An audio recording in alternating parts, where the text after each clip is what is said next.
നമസ്കാരം. കഴിഞ്ഞൊരു ദിവസം എന്നെ ഒരു ഒരു ഒരു അമ്മ വിളിച്ചിട്ട് എന്നോട് ചോദിച്ചു, ഓണമൊക്കെ കഴിഞ്ഞ മോനെ, ഓണമൊക്കെ എങ്ങനെ ആഘോഷിച്ചു? അപ്പോൾ അമ്മയ്ക്കറിയാം ഞാനിങ്ങനെ കുവൈറ്റിലാണ്. അപ്പോൾ ഞാൻ അമ്മ ഇവിടെ കുവൈറ്റിലാണ് ഞാൻ. അപ്പം ഇവിടെ ഈ നാട്ടിലെ പോലെ വലിയ ആഘോഷ പരിപാടികളൊന്നുമില്ല. എൻ്റെ കുറേ സുഹൃത്തുക്കളും ഞങ്ങളെല്ലാം കൂടെ ചേർന്ന് ഒരു ചെറിയൊരു ഗെറ്റ് ടുഗദർ ചെയ്ത് ഓണസദ്യയൊക്കെ കഴിച്ചു എന്ന് പറഞ്ഞു. അപ്പോൾ എൻ്റെ അടുത്ത് അമ്മ പറഞ്ഞു, നല്ല കാര്യം മോനെ, ഞാൻ ഓണത്തിന് എന്താ പറയുക, ഗോതമ്പ് കഞ്ഞിയാണ് കുടിച്ചതെന്ന്. അപ്പം എനിക്ക് അമ്മയുടെ ബാക്ക്ഗ്രൗണ്ട് എന്തോന്ന് അറിയത്തില്ല. അപ്പോൾ എൻ്റെ അടുത്ത് പറഞ്ഞു, എനിക്ക് 2 മക്കളാണ് ഉള്ളത്. മൂത്തൊരു മകനുണ്ടായിരുന്നു, ഇളയൊരു മകളുണ്ടായിരുന്നു. അപ്പം മൂത്ത മകൻ ഒരു കല്യാണം കഴിച്ച് ഒരു 2 വർഷത്തിനിടയിൽ ഒരു ആക്സിഡൻറ്റിൽ മരിച്ചുപോയി. അപ്പം ആ പയ്യന് അവർക്ക് മക്കളൊന്നുമില്ല. അപ്പോൾ അങ്ങനെ വന്നപ്പം ആ സ്ത്രീ വേറെ വിവാഹം കഴിച്ച് അവർ ബോംബെയിലോ പൂനെയിലോ ജോലി ചെയ്ത് ജീവിക്കുകയാണ്. പിന്നുള്ളത് ഇളയ മകളാണ്. അവളെ കല്യാണം കഴിപ്പിച്ച് അവൾ ഞങ്ങളുടെ വീടിൻ്റെ അടുത്ത് ഒരു 2-3 കിലോമീറ്റർ മാറി അവരുടെ അടുത്ത് താമസിക്കുക. അവിടെയാണ് അവർ വീട് വെച്ച് താമസിക്കുന്നത്. പ്രശ്നം എന്താ വെച്ച് കഴിഞ്ഞാൽ, ഈ അപ്പൻ ഈ എന്നെ വിളിച്ച അമ്മയുടെ ഭർത്താവിന് യാതൊരുമായ രീതിയിലൊരു ബോധമില്ല. ഇപ്പോൾ ഒരു അൾഷിമേഴ്സോ അങ്ങനെ എന്തെങ്കിലുമൊക്കെ പ്രായത്തിൻ്റെതായ ബുദ്ധിമുട്ടുകളുണ്ട്. പണ്ട് ആ മനുഷ്യൻ കൂലിവേലയൊക്കെ ചെയ്ത്, ഈ അമ്മയും കൂലിവേലയൊക്കെ ചെയ്ത് ഈ മക്കളെ പഠിപ്പിച്ചതൊക്കെ. സംരക്ഷിക്കേണ്ട ബാധ്യതയുള്ള മകൾ, ഒരേ ഒരു മകൾ സംരക്ഷിക്കത്തില്ല. ഈ അപ്പനെയോ അമ്മയോ വീട്ടിൽ കൊണ്ടുവന്ന് നിർത്തുകയോ ഒന്നും ചെയ്യത്തില്ല. അവൾക്ക് എന്നോട് പറഞ്ഞു, മകൾക്ക് 2 നിലയുള്ള അടിപൊളി വീടുണ്ട്, അത് വളരെ സെറ്റപ്പിലാണ് കഴിയുന്നത്.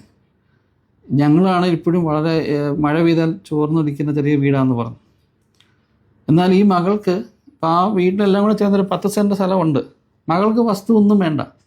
അപ്പൻ്റെ അമ്മയിലും വലിയ സമ്പാദ്യമൊന്നും ഇല്ല. അവരുടെ സമ്പാദ്യം മുടക്കിയാണ് അവരെ പഠിപ്പിച്ചതും എല്ലാം ചെയ്തത്. ഇപ്പോൾ അവിടെ സാമ്പത്തികമായിട്ടൊന്നുമില്ല. പക്ഷേ ഈ മകൾ ആരും സംരക്ഷിക്കത്തില്ല.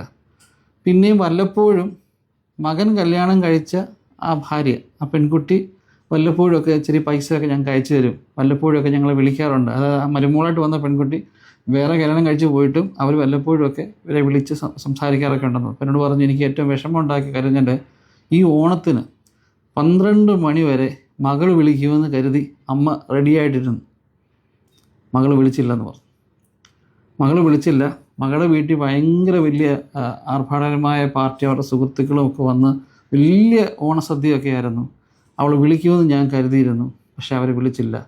കൊച്ചുമക്കൾ പോലും വീട്ടിലോട്ടൊരു പായസം കൊണ്ട് പോലും വന്നില്ല. 12 മണി ആയില്ലേ മോനെ, ഈ മനുഷ്യന് എന്തെങ്കിലും കൊടുക്കണ്ടായോ? ഞാൻ ഇച്ചിരി ഗോതമ്പ് ഇച്ചിരി ഉണ്ടായിരുന്നു, അതിൻ്റെ വെച്ചൊരു കഞ്ഞി ഉണ്ടാക്കി ഞങ്ങൾ കുടിച്ചെന്ന്.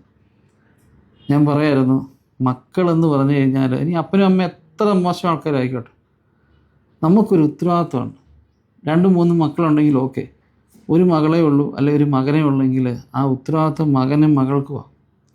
അപ്പനും അമ്മ എത്ര മോശമായാണെന്ന് പറഞ്ഞാലും ശരി, അവരുടെ കയ്യിൽ ഒരു സമ്പാദ്യം ഇല്ലെന്ന് പറഞ്ഞാലും ശരി, നമ്മളെന്ന് പറഞ്ഞു കഴിഞ്ഞാൽ ഒരു വ്യക്തി ഈ ഭൂമിയിൽ ജീവിച്ചിരിക്കാൻ കാരണം അവരാണ്.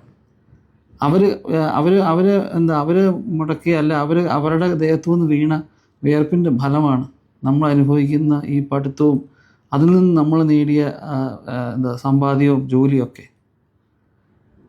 ഒരുപാട് വീടുകൾ ഇതേ അവസ്ഥയിൽ കൂടെ കടന്നു പോകുന്ന മാതാപിതാക്കളുണ്ട്. മക്കളോടുള്ള സ്നേഹം കൊണ്ടാണോ അല്ല കുടുംബ മഹിമ കാരണമാണോ ഇവരിതൊന്നും പലപ്പോഴും പുറത്ത് പറയാറില്ല. നമ്മളിപ്പോൾ ചെന്ന് കഴിയുമ്പോൾ ചിലപ്പോൾ പറയും, ചില ആൾക്കാർ പറയും, ഓക്കെ അപ്പനും അമ്മയ്ക്ക് വയ്യാതെ വരുമ്പം ഞാൻ നോക്കിക്കോളാം, അല്ലെ അവർ വീഴട്ടെ, അല്ലെങ്കിൽ അവർ കിടപ്പിലാവട്ടെ, ആ സമയത്ത് ഞാൻ നോക്കിക്കോളാം എന്ന് പറയും. എടാ, നല്ല രീതിയിൽ ഇരിക്കുന്ന സമയത്ത് നോക്കാത്ത നിങ്ങൾ അവർ കിടപ്പിലായിട്ട് നോക്കിയിട്ട് എന്താ കാണിക്കാൻ? അല്ലെ അവർ മരിച്ചു പോയിട്ട് പോയി കല്ലറയ്ക്കലോ അല്ലെങ്കിൽ കുഴിമാടത്തിലോ പോയി മെഴുകി കത്തിക്കുകയോ അല്ലെങ്കിൽ പ്രാർത്ഥിക്കുകയോ, അല്ലെ അവർക്ക് വേണ്ടി ഒരു ദിവസത്തെ പ്രാർത്ഥന ചെയ്തിട്ട് എന്താ കാണിക്കാനോ? വലിയ കല്ലറ പണിതിട്ട് അതിലും പ്രയോജനമുണ്ടോ? ഒരു പ്രയോജനമില്ല. പല കല്ലറകളിലും കിടക്കുന്ന ആത്മാക്കൾ വെള്ളം കിട്ടാതെ ചത്ത ആൾക്കാരാണ്. അവരൊക്കെ സംസാരിക്കാൻ ഒരു അവസരം കിട്ടിക്കഴിഞ്ഞാൽ ഇന്ന് മാന്യമായിട്ട് കിടക്കുന്ന പല ആൾക്കാരും തലകുനിച്ച് നടക്കും. അത് ഞാൻ പറഞ്ഞ ഒരു ഓർമ്മപ്പെടുത്തൽ മാത്രമാണ്. അപ്പനും അമ്മയും കൈവിടുക എന്ന് പറഞ്ഞു കഴിഞ്ഞാൽ മരിക്കുന്നതിന് തുല്യമാണ്. ഒരു പക്ഷേ ഇനിയും പുതിയ ന്യൂജൻ ആൾക്കാർക്ക് ചിലപ്പം ഇത് പിടിച്ചില്ല എന്ന് വരാം. പക്ഷേ അതാണ് സത്യം.